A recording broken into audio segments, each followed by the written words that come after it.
Hay episodios que tienen fecha de caducidad. Este, no. No importa si estás escuchando esto antes de que comience el Mundial, durante el partido más importante de la historia de México, un día después de la final o incluso dentro de 10 años.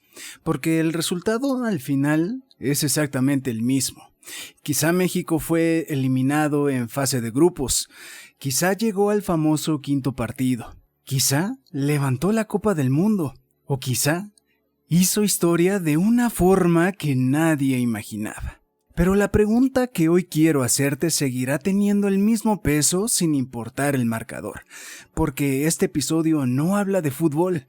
Habla de nosotros, habla de lo que somos cuando millones de personas se unen por una misma causa. Habla de lo que somos capaces de construir y también de destruir. Habla de la esperanza, del espectáculo, del poder que tiene una simple pelota para detener un país entero. Y también del extraño silencio que queda cuando el árbitro pita al final. Quiero dejar algo muy claro desde este momento. No soy enemigo del fútbol. No vengo a decirte por y a quién debes apoyar. No vengo a quitarle mérito a un deporte que ha regalado algunos de los momentos más emocionantes de la historia.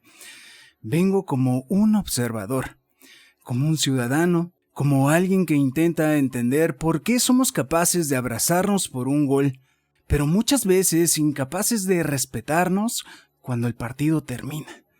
Porque si algo nos ha enseñado el cine, es que toda gran historia tiene dos versiones, la que vemos en la pantalla y la que ocurre detrás de cámaras. Quizá el Mundial no sea la excepción, así que acompáñame porque hoy no vamos a hablar únicamente del balón. Vamos a hablar de todo lo que gira alrededor de él. Y al final, quiero hacerte una pregunta que te lo advierto desde ahora.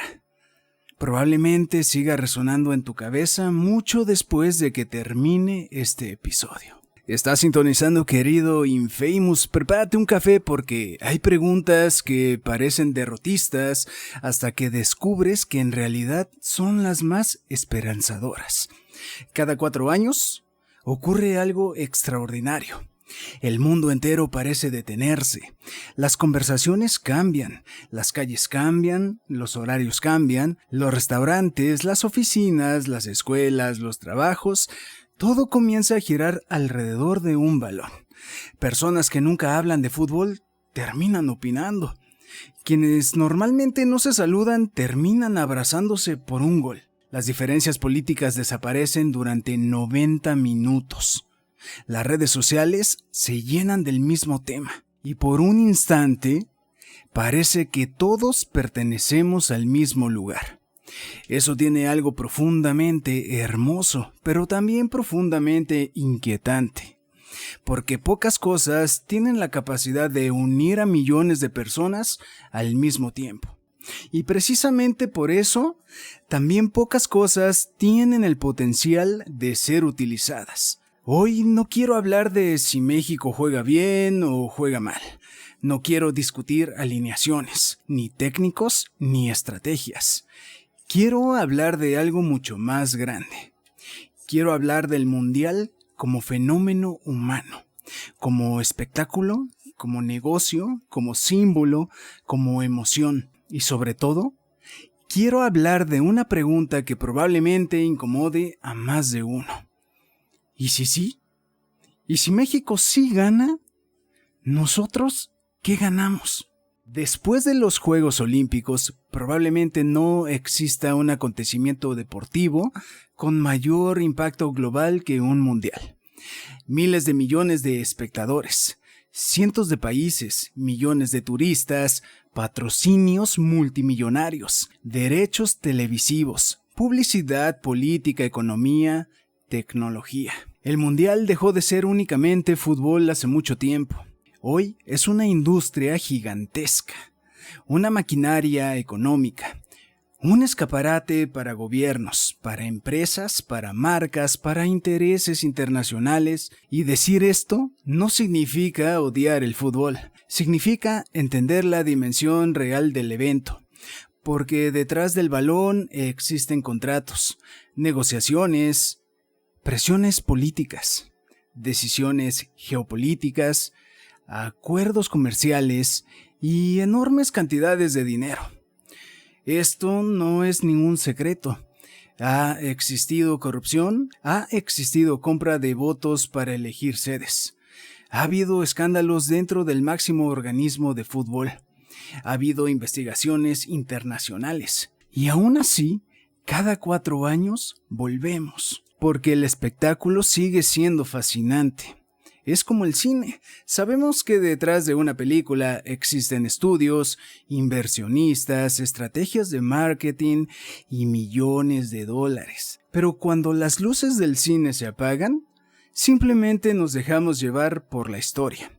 El Mundial hace exactamente lo mismo.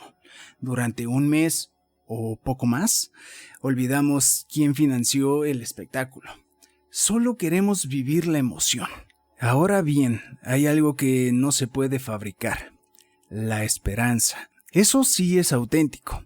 Cuando México juega, millones realmente creen.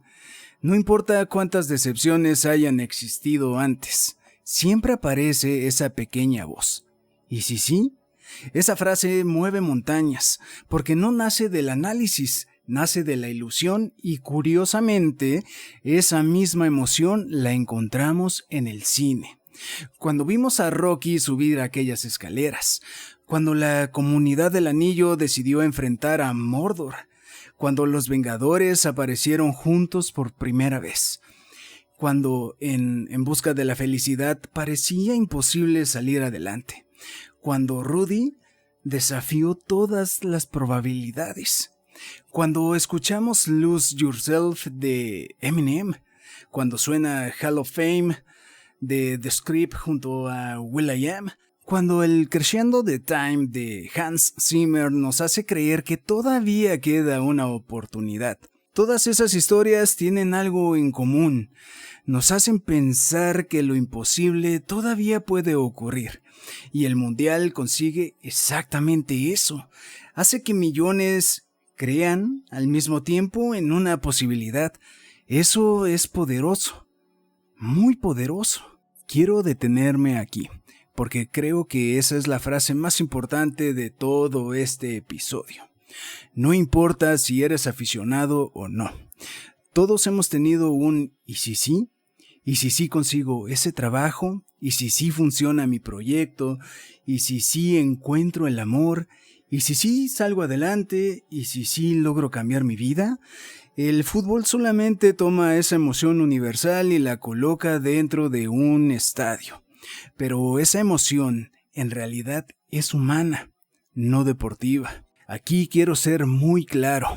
Yo apoyo a mi país, México, muchísimo, pero no necesariamente como selección de fútbol. Lo apoyo como ciudadano. Y creo que apoyar a México es mucho más que ponerse una camiseta color verde. Es respetar un semáforo aunque nadie esté mirando. Es no ofrecer sobornos, es no aceptar corrupción, es pagar lo que corresponde, es cuidar los espacios públicos, es respetar al vecino, es no tirar basura, es conducir responsablemente, es ayudar cuando alguien lo necesita, es trabajar con honestidad, es no aprovecharse del más débil, es construir sin destruir. Porque es muy fácil gritar ¡Viva México! Lo difícil es vivir como alguien que realmente ama a su país, a su tierra, a México. Cada mundial también deja imágenes dolorosas. Personas heridas, riñas, destrozos, familias separadas, exceso de alcohol, aglomeraciones. Y tristemente, personas que han perdido la vida. Y ahí surge una pregunta incómoda. ¿Qué estamos celebrando exactamente? Porque un gol jamás debería costar una vida. Una victoria nunca debería terminar en violencia. Un campeonato nunca debería justificar destruir una ciudad. La pasión deja de ser pasión cuando pierde el respeto por la vida. Y ahí ya no hablamos de deporte, hablamos de comportamiento humano. Hay algo que siempre me llama la atención. Durante el Mundial todos parecen estar unidos, pero termina.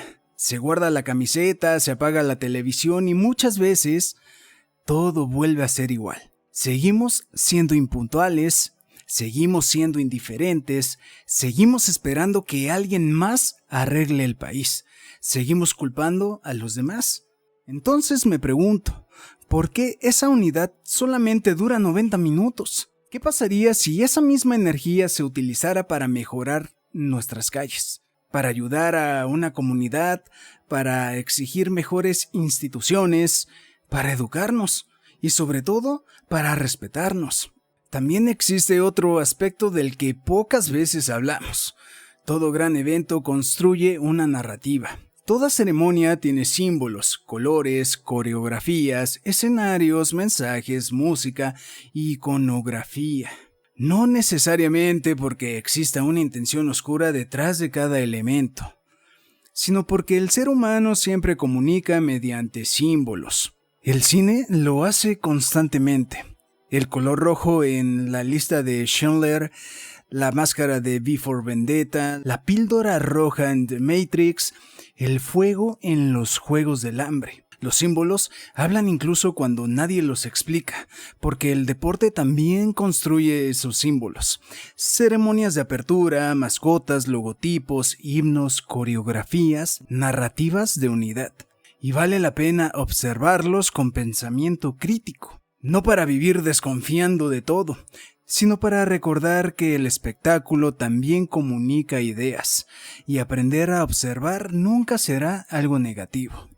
La música también sabe de esto y lleva décadas hablándonos de identidad colectiva. We Are the Champions de Queen no es solo una canción deportiva, habla del triunfo después del sufrimiento. Heal the World de Michael Jackson recuerda que un planeta mejor no depende únicamente de grandes líderes. Where the Streaks Have No Name de U2 imagina un lugar donde las divisiones desaparecen. Y quizá esa sea la verdadera banda sonora que necesitamos, no solamente para un campeonato, sino para la vida diaria. Antes de que lo pienses, si bien mis ejemplos anteriores no son para nada mexicanos, tan solo te mencionaré uno que habla de la situación de nuestro país, la carencia de Panteón Rococó. No hace falta hacer una descripción tan detallada para darnos cuenta que habla sobre la marcada diferencia clasista que existe actualmente en México, la cual a su vez representa con exactitud el nivel económico a quien estuvo dirigido este mundial, sin importar que hemos sido la sede más representativa de este deporte. Porque sí, es un mundial hecho en México, pero no hecho para mexicanos. Entonces, llegamos finalmente a la pregunta. ¿Y si sí? ¿Y si México gana el mundial? Seguramente habrá fiesta. Habrá lágrimas, habrá abrazos, habrá historia. Y sería maravilloso. Lo digo de corazón. Porque sería un logro deportivo enorme. Pero después de que termine la celebración, después del desfile, después de las fotografías, después de los fuegos artificiales, después de la última entrevista, yo seguiría haciéndome la misma pregunta. ¿Nosotros qué ganamos? ¿Ganamos un trofeo? Sí. ¿Ganamos una alegría inolvidable? También. ¿Ganamos identidad? Quizá por un momento. ¿Pero ganamos un mejor país? Eso depende completamente de nosotros, porque ningún campeonato puede reemplazar la honestidad, ninguna copa puede sustituir la educación, ningún gol elimina la corrupción, ningún festejo arregla la violencia, ninguna medalla enseña valores por sí sola. Eso únicamente lo hacen las personas, todos los días, en silencio, cuando nadie está mirando. Ojalá México gane, de verdad, sería hermoso verlo, sería emocionante, sería histórico. Pero más hermoso sería despertar al día siguiente y descubrir que seguimos jugando igual de bien, como ciudadanos. Porque quizá el verdadero mundial nunca ocurre en un estadio, ocurre todos los días, cuando elegimos entre hacer lo correcto o solamente hacerlo fácil. Y entonces la pregunta deja de ser, ¿y si sí gana México? Para comenzar con otra mucho más importante. ¿Y si empezamos a ganar nosotros como sociedad? Hoy ya conocemos el resultado. México quedó fuera del Mundial. Para algunos fue frustración, para otros simplemente el final de un torneo. Pero curiosamente eso hace que la pregunta de este episodio tenga todavía más sentido. Porque si la respuesta a nuestra felicidad dependía únicamente de 90 minutos, entonces quizá estábamos buscando en el lugar equivocado. Y si mañana todos volvemos a nuestra rutina, la verdadera competencia apenas comienza. Hoy en directo hemos dejado claro que quizá nunca exista un evento capaz de unir al mundo como lo hace un mundial. Y eso merece admiración, porque durante unos días dejamos de preguntarnos de dónde viene alguien, cuánto dinero tiene o qué piensa políticamente. Durante 90 minutos simplemente compartimos una emoción. Y eso es hermoso. Pero también sería un desperdicio que esa unión únicamente existiera cuando hay un balón de por medio. Imagina por un momento un país donde la misma pasión con la que defendemos una camiseta la utilizáramos para defender nuestros valores, donde la misma energía con la que llenamos un estadio la invirtiéramos en educar a nuestros hijos, donde el mismo orgullo con el que gritamos un gol se reflejara en respetar una fila, en no ofrecer un soborno, en devolver una cartera perdida, en ayudar a quien lo necesita o en simplemente hacer lo correcto cuando nadie nos está viendo. Ese sería un campeonato mucho más difícil de ganar, pero también sería el único que realmente cambiaría nuestro futuro. Ojalá México gane. Y sí, lo digo de corazón, porque sería una alegría inmensa para millones de personas. Pero deseo todavía más que cuando la euforia desaparezca, no desaparezca también el amor por nuestro país. Porque amar a México no debería durar únicamente lo que dura un mundial. Debería durar toda una vida. Y quizá el verdadero trofeo nunca fue una copa de oro. Quizá el verdadero campeonato siempre ha sido convertirnos en la mejor versión de nosotros mismos para que el país que tanto celebramos también sea el país que todos ayudamos a construir. Antes de despedirme, me gustaría saber qué opinas al respecto. ¿Merece la pena vibrar eufóricamente al gritar por un gol o bien utilizar esa misma energía para empezar a hacer un cambio que nos beneficie a todos? Puedes compartirlo en mis redes sociales o en los comentarios de este episodio. Y no olvides que puedes reproducir este podcast en tu plataforma digital favorita. Los campeones levantan una copa una sola noche. Los grandes ciudadanos levantan a su país todos los días. Porque el verdadero mundial no se juega cada 4 años, se juega cada mañana cuando nadie aplaude nuestras decisiones. Y aún así, elegimos hacer lo correcto. Soy Emanuel Lara, hasta la próxima emisión de Querido Infamous.